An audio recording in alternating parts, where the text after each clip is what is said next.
నమస్కారం సిడిఎన్ కబర్లతో మీ ముందుకు ముఖ్యాంశాలు. పట్టణంలోని జవహర్ భారతి కళాశాలలో స్వచ్ఛ భారత్ కార్యక్రమం పాల్గొన్న బీజేపీ నాయకులు కందుకూరి మున్సిపల్ చైర్పర్సన్ అలేఖ్య. ఘనంగా సత్యసాయిబాబా జయంతి వేడుకలు. ఏరియా హాస్పిటల్లో రోగులకు దుప్పట్లను పంపిణీ చేసిన సత్యసాయి ఆనంద నిలయం సభ్యులు. శంషాబాద్ ఎయిర్పోర్ట్ కు ఎన్టీఆర్ పేరు పెట్టడాన్ని తెలంగాణ ముఖ్యమంత్రి కేసీఆర్ వ్యతిరేకించడం తగదు. కావలి డివిజన్ ఎన్టీఆర్ అభిమాన సంఘం అధ్యక్షులు మధుబాబు నాయుడు. ప్రారంభమైన యూటీఎఫ్ జిల్లా సమావేశాలు. పాల్గొన్న ఎమ్మెల్సీ విటపు బాలసుబ్రహ్మణ్యం, పలువురు ప్రముఖులు. పట్టణంలోని జవహర్ భారతి కళాశాలలో ఆదివారం స్వచ్ఛ భారత్ కార్యక్రమాన్ని నిర్వహించారు. ఈ కార్యక్రమంలో మున్సిపల్ చైర్పర్సన్ అలేఖ్య, బీజేపీ రాష్ట్ర కార్యవర్గ సభ్యులు కందుకూరి వెంకట సత్యనారాయణ, విశ్వోదయ రెక్టర్ వినయ్ కుమార్ రెడ్డి, కళాశాల ప్రిన్సిపల్ పాల్ మనోహర్ తదితరులు పాల్గొన్నారు. ఈ సందర్భంగా కళాశాల ఆవరణంలో చెత్తా చెదారాలను తొలగించి పరిసరాలను శుభ్రపరిచారు. ఈ కార్యక్రమంలో ఎన్ఎస్ఎస్ విభాగం సిబ్బంది, విద్యార్థులు, కళాశాల అధ్యాపకులు, సిబ్బంది పాల్గొన్నారు. ఈరోజు స్వచ్ఛ భారత్ కార్యక్రమాన్ని ప్రారంభిస్తున్నాం. మన జవహర్ భారతి కళాశాలలో మన ప్రియతమ ప్రధానమంత్రి నరేంద్ర మోడీ గారు ఈ యొక్క స్వచ్ఛ భారత్ కార్యక్రమాన్ని అందరూ కూడా చేయాలని చెప్పేసి ఆయనే స్వయంగా ఒక దేశ ప్రధానమంత్రి అయినప్పటికీ ఆయన స్వయంగా ఢిల్లీ రోడ్ల మీదకి వచ్చి చీపులు పట్టుకొని పరిసరాలను పరిశుభ్రంగా ఉంచుకోండి, మీ యొక్క ఆరోగ్యాన్ని పరిరక్షించుకోండి అనే నినాదంతో ఆయనే స్వయంగా ఆయన మంత్రివర్గ సభ్యులు, వాలంటీర్స్ వచ్చి ఢిల్లీలో వీధులను చిమ్మటం జరిగింది. మన అలాంటి దేశ ప్రధానమంత్రి చేపట్టినటువంటి కార్యక్రమాన్ని మనమందరం కూడా ఆదర్శంగా తీసుకుని ఈ యొక్క కార్యక్రమాన్ని నిర్వహించుకోవాలని అనుకున్నాం. మరి వినయ్ కుమార్ రెడ్డి గారికి, మా రెక్టర్ గారికి చెప్పినప్పుడు ఆ కార్యక్రమాన్ని వెంటనే మీరు అమలు చేయాలని చెప్పారు. ఆ ప్రకారమే ఈ రోజు జవహర్ భారతి డిగ్రీ కళాశాల విద్యార్థులచే, మరి అధ్యాపకులచే, మరి మున్సిపల్ చైర్మన్ అలేఖ్య మేడం గారు వీరందరూ కూడా వచ్చున్నారు. ఈ జవహర్ భారతి డిగ్రీ కళాశాలలో స్వచ్ఛ భారత్ ప్రోగ్రామ్ ని ప్రారంభించాలని. తర్వాత ఈ యొక్క స్వచ్ఛ భారత్ కేవలం ఒకరోజే కాకుండా ప్రతి నెలలో ఒక రోజు, ప్రధానమంత్రి గారు కూడా నెలలో 2 సార్లు ప్రతి వాళ్ళు కూడా స్వచ్ఛ భారత్ చేయాలి. కనీసం మన జవహర్ భారత్లో ఒకసారి సరే నెలలో ఒకసారి విద్యార్థులు అధ్యాపకులు అందరూ కలిసి ఈ స్వచ్ఛ భారత్ కార్యక్రమాన్ని చేయాలి. ముఖ్యంగా విద్యార్థులు గమనించాల్సింది ఏంటంటే ఈ యొక్క పరిసరాన్ని పరిశుభ్రంగా ఉంచుకోవాలి, ఆరోగ్యాన్ని పెంపొందించుకోవాలనేటువంటి నినాదాన్ని వాళ్ళు సెలవుల్లో ఊళ్ళకు పోయినప్పుడు ఆ విలేజ్ లో కూడా గ్రామస్తుల్లో కూడా ఆ యొక్క అవేర్నెస్ తీసుకొని వచ్చి మన చేసినప్పుడే ప్రధానమంత్రి గారు తీసుకున్నటువంటి ఈ యొక్క నిర్ణయానికి నిజమైనటువంటి హేతుబద్ధత అనేటువంటిది వస్తుంది. కాబట్టి మనం అందరం కూడా మన గ్రామాలకు వెళ్ళినప్పుడు గ్రామాల్లో ఉన్నటువంటి రైతులని ఆ గ్రామస్తులు చైతన్యవంతం చేసి పరిసరాన్ని పరిశుభ్రంగా ఉంచుకోవాలని చెప్పాలి. మనం ఉన్నటువంటి లివింగ్ ప్రాంతంలో కూడా మనం ఎక్కడైతే ఉంటున్నామో అక్కడ కూడా మనం పరిసరాన్ని పరిశుభ్రంగా ఉంచుకొని ఆరోగ్యాన్ని పెంపొందించుకొని తద్వారా ఇతరులకు మార్గదర్శకంగా ఇతరులను ప్రేరేపించే విధంగా వాళ్ళు కూడా వారి పరిసరాన్ని పరిశుభ్రంగా ఉంచుకోవాలనేటువంటి ఇది తీసుకురావాలి. ఈ యొక్క చైతన్యం మన ప్రధానమంత్రి గారు ప్రారంభించారు కాబట్టి ఇదే స్ఫూర్తిగా తీసుకుని మనమందరం కూడా పాటించాలని మనసారా కోరుకుంటున్నాం. పట్టణంలోని జవహర్ భారతి కళాశాలలో ఎన్ఎస్ఎస్ విభాగం ఆధ్వర్యంలో ఆదివారం జరిగిన స్వచ్ఛ భారత్ కార్యక్రమంలో భాగంగా బీజేపీ రాష్ట్ర కార్యవర్గ సభ్యులు కందుకూరి వెంకట సత్యనారాయణ, మున్సిపల్ చైర్పర్సన్ అలేఖ్య మాట్లాడుతూ ప్రధానమంత్రి నరేంద్ర మోడీ ప్రవేశపెట్టిన స్వచ్ఛ భారత్ కార్యక్రమంలో ప్రతి ఒక్కరూ భాగస్వాములు కావాలని అన్నారు. ప్రతి ఒక్కరూ పరిసరాలను పరిశుభ్రంగా ఉంచుకోవాలని అన్నారు. మన కావలిపట్నంలో స్వచ్ఛ భారత్ కార్యక్రమాన్ని జవహర్ భారతి యాజమాన్యం వాళ్ళు ప్రతి ఒక్కరూ దీంట్లో ఇన్వాల్వ్ అయ్యండి, ప్రతి ఒక్కరూ క్లీన్ అండ్ గ్రీన్ గా ఉంచుకోవాలని చెప్పారు. ముందుగా మన ప్రధానమంత్రి నరేంద్ర మోడీ ప్రవేశపెట్టిన స్వచ్ఛ భారత్ కార్యక్రమాన్ని నేను కావలిపట్న చైర్పర్సన్ గా స్వచ్ఛ కావలి చేయాలని నా ఉద్దేశం, నా సంకేతం కూడా. అట్లా ప్రతి ఒక్కరిలో అవేర్నెస్ తీసుకొని రావాల్సిన బాధ్యత ఎంతైనా ఉంది. అది నా వంతు బాధ్యతగా నాకు వీళ్ళందరూ సహకారంతో స్వచ్ఛ కావలి చేస్తాను. అలానే ప్రతి ఒక్కరూ దీంట్లో అందరం భాగస్వాములయ్యి ప్రతి ఒక్కరు క్లీన్ అండ్ గ్రీన్ గా ఉంచుకోవాలి, మన పరిసరాలు పరిశుభ్రంగా ఉంచుకోవాలని అందరికీ ఒక నానుడిగా నేను చేస్తున్నాను. అలాగే ఏదైనా మంచి పని చేయాలంటేనే కష్టపడాలి. చెడ్డ పనికి 1 నిమిషం పట్టదు, తొందరగా చేసేస్తారు. అంటే ఒక మానవ నైజమే అలాంటిది. అట్లాంటి మంచి పని చేయాలంటే ఎంతో సాయశక్తిలో కృషి చేయాలా. ప్రతి ఒక్కరూ దీంట్లో ఇన్వాల్వ్ అయ్యి మంచి పనులను ప్రేరేపించాలి. ప్రతి ఒక్కరు మనం ఆచరించింది ఒకరికి ఆచరించి చూపించాలా, తెలియకపోతే మనం నేర్చుకోవాలా. ఇదే నానుడి. ప్రధానమంత్రి ఏదైతే ఆదేశం ఇచ్చి మనందరికీ కూడా సందేశం ఇచ్చి ఈ కార్యక్రమంలో చురుగ్గా పాల్గొనమని, సంవత్సరానికి ప్రతి ఒక్కరూ కూడా విధిగా 100 గంటలు ఈ కార్యక్రమంలో చేయమన్నారు. అంటే వారానికి 2 గంటల లెక్కన 100 గంటలు చేయమని ఇచ్చారు. ఆ తర్వాత ఎంత చేసినా కూడా ఇబ్బంది లేదు. మినిమం మనం 100 గంటలు చేయాలని అన్ని దగ్గర కూడా ప్రతిజ్ఞ చేశారు. ఇది అక్టోబర్ 2, 2019 వరకు కూడా ఇది కొనసాగుతుంది. 5 సంవత్సరాల పాటు సుదీర్ఘంగా జరిగే ఈ కార్యక్రమంలో మనందరం కూడా ఖచ్చితంగా పాల్గొనాలి. మన ఇంటిని పరిశుభ్రంగా ఉంచుకోవాలి. అదేవిధంగా మన బజారు, మన వీధులన్నీ కూడా పరిశుభ్రంగా ఉంచుకోవాలి. మన పట్టణం కూడా పరిశుభ్రంగా ఉండాలి. ఆ విధంగా మనందరం కూడా మంచి ఆశయంతో ఈరోజు ఇతర దేశాల నుంచి వస్తే, అభివృద్ధి చెందిన దేశాల నుంచి మన భారతదేశాన్ని వెనుకబడిన ప్రాంతంగా ఆలోచించే స్థితి ఉంది. కారణం కేవలం చిన్న చిన్న విషయాలు, అపరిశుభ్రంగా వీధులు ఉండడం, ఇది నాది కాదులే, మా ఇల్లు బాగుంటే చాలే అనే ఆలోచన, వీటన్నిటిని కూడా దృష్టిలో పెట్టుకుని నరేంద్ర మోడీ గారు విశాల దృక్పథంతో స్వచ్ఛ భారత్ కార్యక్రమం ఇచ్చారు. ఈ స్వచ్ఛ భారత్ వల్ల మన వీధులతో, మన దేశంతో పాటు మన మనసు కూడా స్వచ్ఛగా ఉండాలని వారి ఆకాంక్ష. మంచి ఆలోచనతో సమాజం అభివృద్ధి కావాలనే ఆలోచన, సమాజంలో ఉన్న తోటి ఎవరైతే వెనకబడిన వర్గాలు ఉన్నారో, వెనకబడిన ప్రజలు ఉన్నారో, ఎవరైతే చదువుల్లో వెనకబడి ఉన్నారో వాళ్ళందరూ కూడా మంచి ఆలోచన, మంచి అభివృద్ధి జరగాలని ఈ యొక్క స్వచ్ఛ భారత్ కార్యక్రమం చేపట్టడం జరిగింది.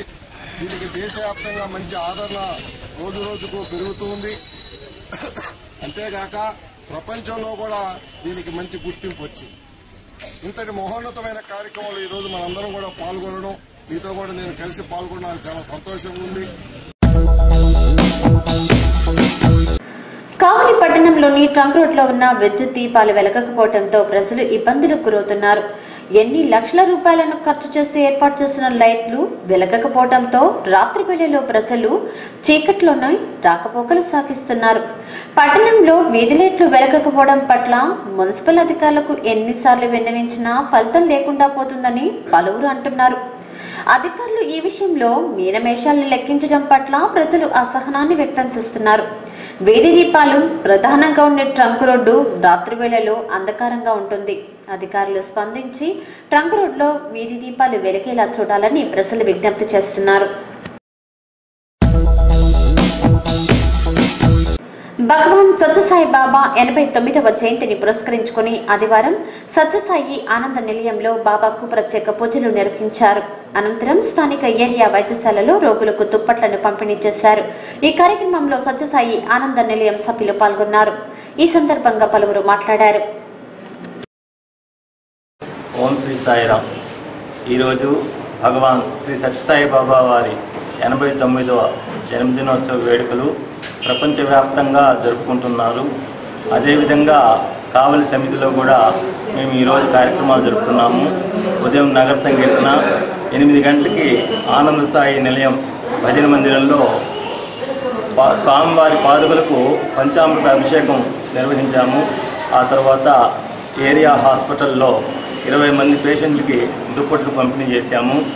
ఆ తర్వాత శివరామయ్య కాలనీలో 89 ఫుడ్ ప్యాకెట్స్ పంచుతున్నాము. అదేవిధంగా సాయంత్రం 5 గంటలకి సామూహికంగా సహస్రనామార్చన, స్వామివారి సందేశము, ఆ తర్వాత బాలికాస్ విద్యార్థుల చేత సాయి కిరణాలు అనే నాటిక, ఉయ్యాల ఉత్సవం కార్యక్రమం అన్నీ కూడా ఈరోజు అత్యంత వైభవంగా నిర్వహించుకుంటున్నాము. ఈ కార్యక్రమంలో భాగంగా అందరూ ఆనంద సాయి నిలయానికి ఇచ్చేసి ఆ కార్యక్రమంలో పాల్గొని స్వామివారి అనుగ్రహాన్ని పొందవలసిందిగా కోరుతున్నాం. పాలకుల నిర్లక్ష్యమో అధికారుల అలసత్వమో గాని కావలి పట్టణం, కావలి రూరల్ మండల రైతులకు తీవ్ర కష్టాలు తప్పటం లేదు.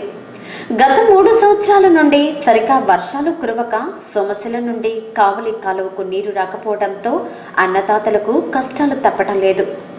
కావలి కాలువ నుండి చిన్నకాక రిజర్వాయర్ వరకు సోమశిల నీరు వస్తున్నా కావలికి మాత్రం నీరు అందటం లేదు.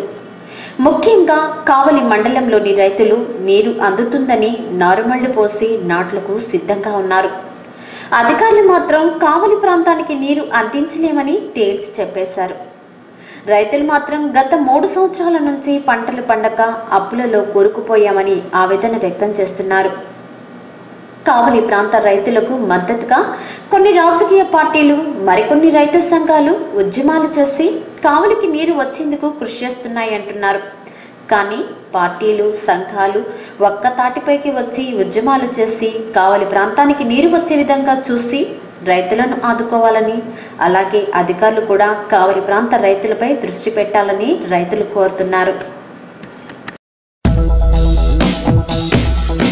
హైదరాబాద్లోని శంషాబాద్ ఎయిర్పోర్టుకు తెలుగువాడి ఖ్యాతిని చాటి చెప్పిన నాయకుడు దివంగత నేత నందమూరి తారక రామారావు పేరు పెట్టడంపై తెలంగాణ ముఖ్యమంత్రి కేసీఆర్ వ్యతిరేకించడాన్ని తాము తీవ్రంగా ఖండిస్తున్నామని అన్నారు ఎన్టీఆర్ అభిమాన సంఘం కావలి డివిజన్ అధ్యక్షులు కండ్లగుంట మధుబాబు నాయుడు. ఆదివారం ఆయన మీడియాతో మాట్లాడుతూ నందమూరి తారక రామారావు పేరుతో భిక్షతో రాజకీయాల్లోకి వచ్చిన కేసీఆర్ ఇప్పుడు ఆయనని అవమానించే విధంగా ప్రవర్తించడం దారుణమని అన్నారు. దేశవ్యాప్తంగా ఎన్టీఆర్ ఎంతో మంది అభిమానులు ఉన్నారని అన్నారు. దేశంలో ఎక్కడైనా ఆయన పేరు పెట్టుకోవచ్చునని అన్నారు. కేసీఆర్ ప్రవర్తించిన తీరును తాము తీవ్రంగా ఖండిస్తున్నామని అన్నారు. ఈ సమావేశంలో టీడీపీ నాయకులు గంగినేని వెంకటేశ్వర్లు, అశోక్ తదితరులు పాల్గొన్నారు.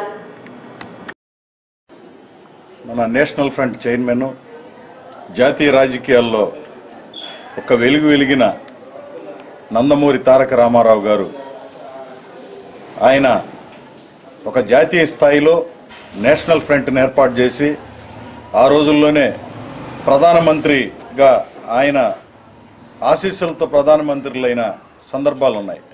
ఈరోజు అలాంటి మహానుభావుడిని రాజకీయంగా ఆయన భిక్షతో, ఆయన సహకారంతో, ఆయన ఇదితో రాజకీయాల్లోకి వచ్చి ఆయనని ఈరోజు ఒక ఎయిర్పోర్ట్కి, హైదరాబాద్లో ఉండే ఎయిర్పోర్ట్కి పేరు పెడితే అది శాసనసభలో, తెలంగాణ శాసనసభలో వ్యతిరేకించడం అనేది కేసీఆర్ గారి దౌర్భాగ్యమైన పరిస్థితికి, రాబోయే తరాలకి ఏం మెసేజ్ ఇస్తున్నాం అనేది పరిస్థితి కాకుండా ఈరోజు కేసీఆర్ గారు అతి దారుణంగా ఆయన పేరు చెప్పుకొని ఆయన ఇదితో రాజకీయాల్లోకి వచ్చి ఆయన ఇదితోనే ఈరోజు కొడుకు పేరు కూడా నేను ఎన్టీ రామారావు, నందమూరి తారక రామారావుగా పేరు పెట్టుకొని ఎన్నోసార్లు ప్రకటనలు చేసి నేను ఎన్టీఆర్ అభిమాని అని చెప్పి ఎన్టీఆర్ అభిమానుల ఆగ్రహానికి తెలంగాణ ప్రాంతంలో గురవుతారని చెప్పి తెలియజేసుకుంటా ఉన్నాం. ఎందుకంటే ఎన్టీ రామారావు గారు అన్ని రాష్ట్రాల్లో ఆయనకి సంబంధించిన అభిమానులు ఉన్నారు. నీకు తమిళనాడు తీసుకో, ఒరిస్సా తీసుకో, బాంబే తీసుకో, తెలంగాణ తీసుకో, ఎక్కడైనా కానీ ఈరోజు తెలంగాణలో పటేల్దారి వ్యవస్థను రూపుమాపి మనకి పాలనా వ్యవస్థ దగ్గరగా ఉండే విధంగా బీసీలకు, బడుగు బలహీన వర్గాలకి దగ్గరైన తెలంగాణ ఎక్కువ ముఖ్య ప్రాంతంలో, తెలంగాణ ప్రాంతంలో ఆయన ఎంతోమంది ఆయనకి అభిమానులు ఉన్నారు. అలాంటి ప్రాంతంలో ఈరోజు తెలంగాణ ముఖ్యమంత్రి గుండి ఒక లేని వ్యక్తిని, చనిపోయిన ఈరోజు మన మధ్యలో లేని వ్యక్తిని అవమానపరచడం అనేది దారుణం. ఇది కేసీఆర్ గారికి సరైన గుణపాఠం తెలంగాణ ప్రాంతంలో ఉండి ఎన్టీఆర్ అభిమానులు రాబోయే కాలంలో తెలియజేస్తారని, ఇలాంటి దుశ్చర్యలు మానుకొని ఈరోజు రాజీవ్ గాంధీ, ఇందిరాగాంధీ పేరు కన్నా జాతీయ రాజకీయాల్లో ఈయన కూడా ఒక పాత్ర వహించినోడు కాబట్టి వాటిని వ్యతిరేకించకుండా కాంగ్రెస్ పార్టీ వాళ్ళు ఈరోజు ఎన్టీ రామారావు గారి ఇదిని వ్యతిరేకించడం దారుణం. దీన్ని ఖచ్చితంగా గుణపాఠం ప్రజలే చెప్తారని చెప్పి తెలియజేసుకుంటాం. వైఎస్ఆర్సీపీ విద్యార్థి విభాగం అధ్యక్షుడిగా ఎంపికైన గొల్లపూడి ప్రసన్న శ్రావణ కుమార్, సభ్యులు కృష్ణ, సునీల్ కుమార్, హరికృష్ణ, కావలి శాసనసభ్యులు రామరెడ్డి ప్రతాప్ కుమార్ రెడ్డిని మర్యాదపూర్వకంగా కలిశారు.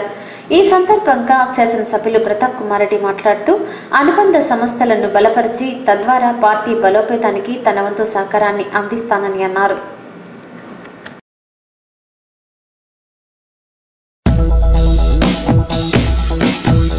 భగవాన్ సత్యసాయిబాబా 89వ జయంతి వేడుకలను ఆదివారం ఘనంగా నిర్వహించారు. స్థానిక జనతాపేటలో జరిగిన బాబా జయంతి కార్యక్రమంలో భాగంగా చిన్నారుల సాంస్కృతిక ప్రదర్శనలు ఆకట్టుకున్నాయి. ముందుగా బాబా చిత్రపటానికి భక్తులు పూలమాలలు వేసి నివాళులు అర్పించిన అనంతరం ప్రత్యేక పూజలు నిర్వహించారు.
మండలంలో వికలాంగులకు ట్రైసైకిళ్ల పంపిణీ కార్యక్రమాన్ని నిర్వహించారు. ఈ కార్యక్రమంలో కావలి శాసనసభ్యులు రామిరెడ్డి ప్రతాప్ కుమార్ రెడ్డి ముఖ్య అతిథిగా హాజరై వికలాంగులకు ట్రైసైకిళ్లను అందజేశారు.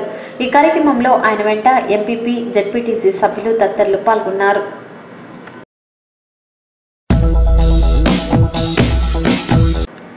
మహిళా కండక్టర్ భాగ్యమ్మ అక్రమ బదిలీని వెంటనే నిలిపివేయాలని డిమాండ్ చేస్తూ స్టాఫ్ అండ్ వర్కర్ ఫెడరేషన్ ఆధ్వర్యంలో స్థానిక ఆర్టీసీ డిపో కూడలి వద్ద చేపడుతున్న రిలే నిరాహార దీక్షలు 13వ రోజుకు చేరుకున్నాయి. ఆదివారం ఈ దీక్షలో డ్రైవర్ మాతయ్య, కండక్టర్ మోహన్ రావులు పాల్గొన్నారు. ఈ సందర్భంగా పలువురు ఎస్డబ్ల్యూఎఫ్ నాయకులు మాట్లాడుతూ అసిస్టెంట్ మేనేజర్ కార్మికుల పట్ల కక్షపూరితంగా వ్యవహరిస్తుందని అన్నారు. కండక్టర్ భాగ్యమ్మ అక్రమ బదిలీని వెంటనే నిలిపివేయాలని డిమాండ్ చేశారు. ఈ కార్యక్రమంలో ఎస్డబ్ల్యూఎఫ్ డిపో అధ్యక్షులు కృష్ణారెడ్డి, ఇతర సభ్యులు పాల్గొన్నారు. మహిళా కండక్టర్ భాగ్యమ్మ అక్రమ బదిలీ విషయంలో ఉన్నతాధికారులు స్పందించి బదిలీని వెంటనే నిలిపివేయాలని డిమాండ్ చేశారు. ఎస్డబ్ల్యూఎఫ్ రాష్ట్ర నాయకులు సుబ్రహ్మణ్యం స్థానిక ఆర్టీసీ డిపో కూడలిలో జరుగుతున్న రిలే నిరాహార దీక్షలో భాగంగా ఆదివారం ఆయన పరామర్శించారు. ఈ సందర్భంగా ఆయన మాట్లాడుతూ గత 13 రోజులుగా ఎస్డబ్ల్యూఎఫ్ ఆధ్వర్యంలో దీక్షలు చేస్తుంటే ఉన్నత అధికారులు స్పందించకపోవడం దారుణమని అన్నారు.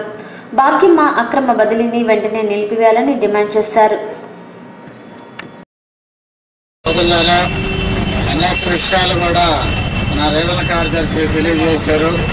ఈరోజు గత 13 రోజుల నుంచి కూడా చాలా శాంతియుతంగా క్రమశిక్షణగా ఇక్కడ ఎస్డబ్ల్యూఎఫ్ డిపో కమిటీ ఈ ఆందోళన కొనసాగించడం చాలా ఆనందగల విషయం. ఎందుకంటే ఈరోజు సంస్థ చాలా నష్టాల బాటలో నడుస్తుంది.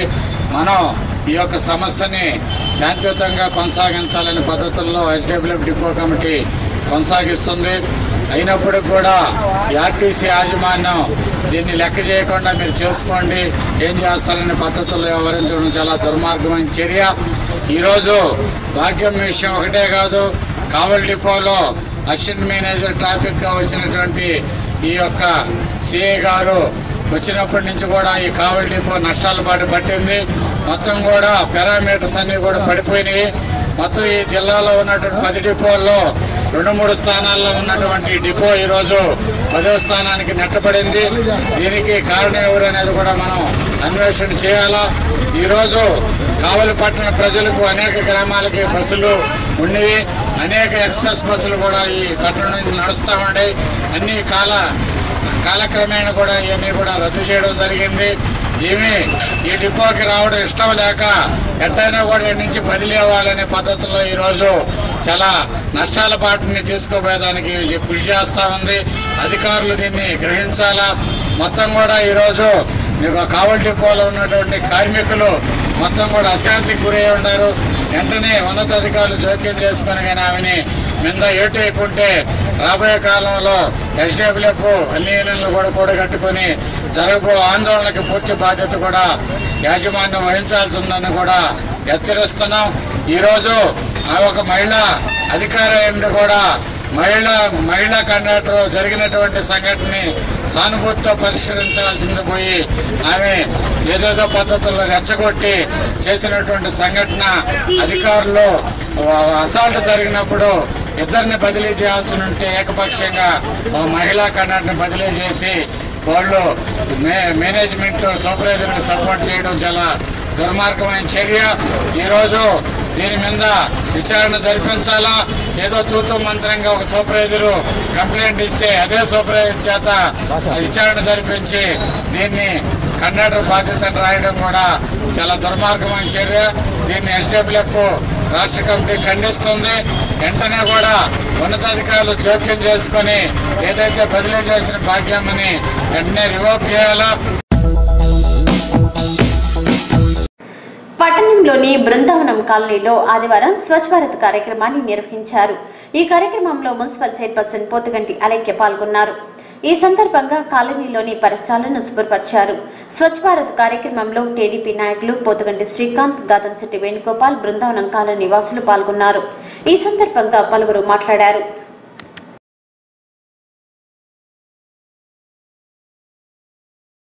అందరికీ నమస్కారం.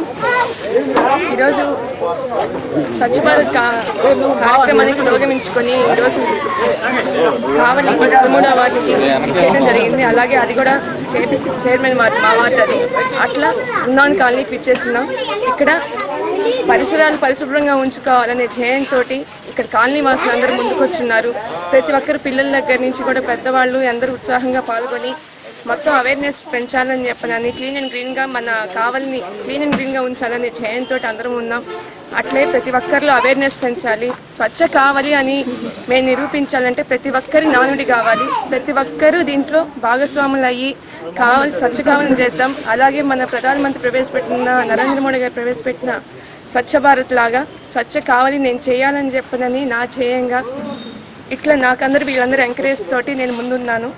నాకు ఈ అవకాశం ఇచ్చిన వారికి నా ధన్యవాదాలు. ఈరోజు మా బృందావన్ కాలనీ 13వ వార్డుకు సంబంధించింది. విశేషం ఏంటంటే మా కౌన్సిలర్ ప్లస్ చైర్మన్ కూడా మాకు 13వ వార్డుకు సంబంధించింది. వారి పిలుపు మేరకు ఈ స్వచ్ఛ భారత్ పరిసరాల శుభ్రత అనే కార్యక్రమంలో మా కాలనీలో ఈరోజు వారి కోరిక మేరకు ఏర్పాటు చేశాము. దాంట్లో ఈ అందరం చేయి కలిపితే ఎంత పరిశుభ్రంగా ఉంటుందో మేము ఈరోజు కళ్ళతో చూసాము. చిన్న చిన్న పిల్లకాయలు అంటే 7 ఏళ్ల నుంచి 10 ఏళ్ల వరకు పిల్లకాయలు కూడా దీంట్లో వాళ్ళు తమాషాగా ఉత్సాహంగా పాల్గొంటుంటే ఎంతో ఆశ్చర్యంగా ఉంది. అందరం చేయి కలిపితే ఎంత పరిశుభ్రంగా ఉంటుందో ఈరోజు చూసాము. వారికి ధన్యవాదాలు అర్పిస్తూ ప్రధానమంత్రి కోరిక మేరకు మా కాలనీని పరిశుభ్రంగా ఉంచుకుంటామని ఈ సందర్భంగా తెలియజేస్తాం. అందరికీ నమస్కారం. భారతదేశ ప్రధాని మోడీ గారి పిలుపు మేరకు అలాగే ఆంధ్రప్రదేశ్ ముఖ్యమంత్రి శ్రీ నారా చంద్రబాబు నాయుడు గారి పిలుపు మేరకు కావలి నవ్యాంధ్రప్రదేశ్ సభ్యులు బీదా మస్తాన్ రావు గారి పిలుపు మేరకు ఈరోజు కావలి పట్టణంలో బృందావన కాలంలో స్వచ్ఛ భారత్ కార్యక్రమాన్ని మన మున్సిపల్ చైర్మన్ గారు అలేఖ్య గారి ఆధ్వర్యంలో చేపట్టడం జరిగింది. ఇక్కడ ఉత్సాహంగా ఒక కమ్యూనిటీ పరంగా ఎంతో ఒద్దిగ్గా ఉండేటువంటి ఈ బృందావన కాలనీలో పిల్లలు కానీ పెద్దలు కానీ అందరూ కూడా ఇక్కడ క్లీన్ అండ్ గ్రీన్ ఒక శుభ్రమైనటువంటి కార్యక్రమంలో పాల్గొన్నందుకు చాలా సంతోషంగా ఉంది. అలాగే బృందావన కాలనీ వాసులు అందరూ కూడా ఒక సమైక్యంగా ఇలాంటి స్వచ్ఛమైన కార్యక్రమాల్లో కూడా సమాజంలో పాల్గొని అందరికీ ఒక అవేర్నెస్ ఏర్పరచాలని చెప్పి కూడా ఈ సందర్భంగా మా కాలనీ వాసుల సోదరులందరికీ కూడా ఈ విధంగా విన్నవించుకుంటున్నాను.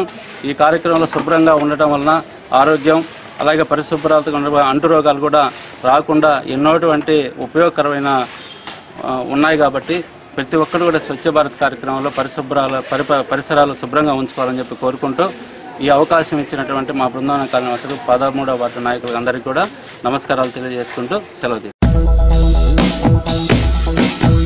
పట్టణంలోని ఇస్లాంపేటలో ఆదివారం నూతన మసీదును ప్రారంభించారు. ఈ సందర్భంగా మస్జిద్ అలియా అహ్లే హదీస్ ఆధ్వర్యంలో ఇస్లామిక్ ఆధ్యాత్మిక సభను నిర్వహించారు.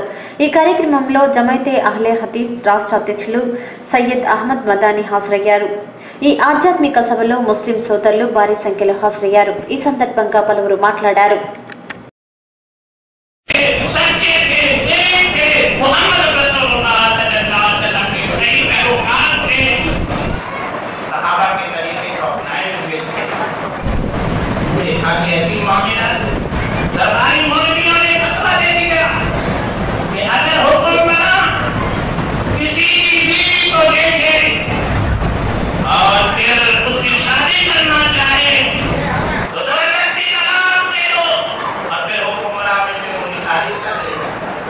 కరుణామయుడు అపార కరుణా ప్రదాత అయిన అల్లా పేరుతో ప్రారంభిస్తున్నాము.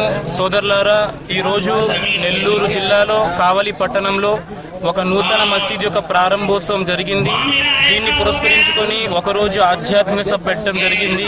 దీనిలో ఇస్లాం యొక్క ఉద్దేశాలు, ప్రపంచానికి ఇస్లాం అందిస్తున్న ఏకదైవ ఆరాధనను, ఇస్లాం అందిస్తున్న ప్రపంచ సౌభ్రాతృత్వము, ప్రపంచంలో శాంతి స్థాపన కొరకు ఇస్లాం ఎలాంటి సందేశం ఇస్తుంది అనే మాటను మన ఆంధ్ర రాష్ట్రం నుండి ఆంధ్రప్రదేశ్ జమియత్ అహ్లే హదీస్ యొక్క అధ్యక్షులు మౌలానా దత్తూర్ సయీద్ అహ్మద్ మదనీ గారు, అదేవిధంగా మన యొక్క సెక్రటరీ మౌలానా అబ్దుల్ గనీ గారు, అదేవిధంగా ఏలూరు నుండి ఇస్లాముద్దీన్ సలఫీ గారు వచ్చేశారు. వీరందరూ ఇస్లాం యొక్క ముఖ్య ఉద్దేశము ప్రపంచంలో ఏక దైవారాధన, శాంతి, సమానత్వము, సౌభ్రాతృత్వం యొక్క స్థాపనే లక్ష్యంగా ఈరోజు ఒక ప్రోగ్రాం పెట్టడం జరిగింది. దీని యొక్క ఉద్దేశము ప్రపంచంలో శాంతి స్థాపన, ఇస్లాం యొక్క ఏక దైవారాధన, మనందరినీ సృష్టించిన సృష్టికర్త ఎవరు అనే సందేశం ప్రపంచానికి ఈ కార్యక్రమం ద్వారా ఇవ్వడం జరుగుతుంది. ఈ యొక్క సమావేశంలో మన కావలి పట్టణం యొక్క జమియతే అహ్మదీ సభ్యులందరూ పాల్గొన్నారు. ఆంధ్రప్రదేశ్ ఐక్య ఉపాధ్యాయ ఫెడరేషన్ జిల్లా కౌన్సిల్ సమావేశాలు ఆదివారం ప్రారంభమయ్యాయి. 2 రోజుల పాటు జరిగే ఈ సమావేశాలలో పలు అంశాలపై చర్చించనున్నారు. స్థానిక విశ్వోదయ బాలుర ఉన్నత పాఠశాలలో ఆదివారం ప్రారంభమైన యూటీఎఫ్ జిల్లా సమావేశాలకు ముఖ్య అతిథులుగా ఎమ్మెల్సీ బిటపు బాలసుబ్రహ్మణ్యం, నాగార్జున విశ్వవిద్యాలయ ప్రొఫెసర్ అంజిరెడ్డి, పట్టభద్రుల ఎమ్మెల్సీ శ్రీనివాసులు రెడ్డి, యూటీఎఫ్ జిల్లా అధ్యక్షుడు శ్రీహరి, గుణశేఖర్ రెడ్డి, శంకరయ్య, దాంశెట్టి శ్రీనివాసులు నాయుడు, తిరువితి ప్రసాద్, యూటీఎఫ్ జిల్లా గౌరవ అధ్యక్షులు జానకిరామ్ తదితరులు పాల్గొన్నారు. ఈ సందర్భంగా జరిగిన కార్యక్రమంలో పట్టభద్రుల ఎమ్మెల్సీ శ్రీనివాసులు రెడ్డి, నాగార్జున విశ్వవిద్యాలయ ప్రొఫెసర్ తదితరులు మాట్లాడారు.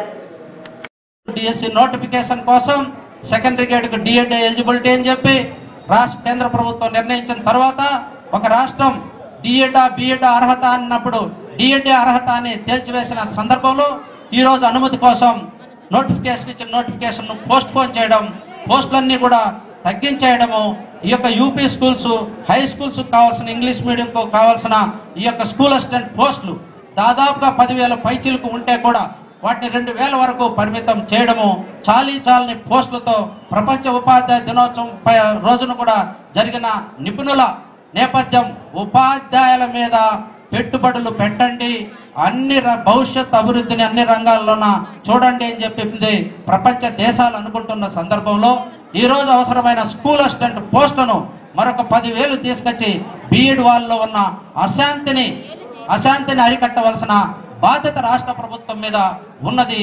ఈ సందర్భంగా అటువైపుగా ఈ యూపీ స్కూల్స్ లో అప్గ్రేడ్ చేసిన 8th క్లాస్ కు బోధించవలసిన ఉపాధ్యాయులను, స్కూల్ అసిస్టెంట్లను కావచ్చు, పండితులు అప్గ్రేడ్ చేసిన ఆ పోస్టులో చిక్కుముడి ఇప్పడానికి అదేమి బ్రహ్మాస్త్రం కాదు.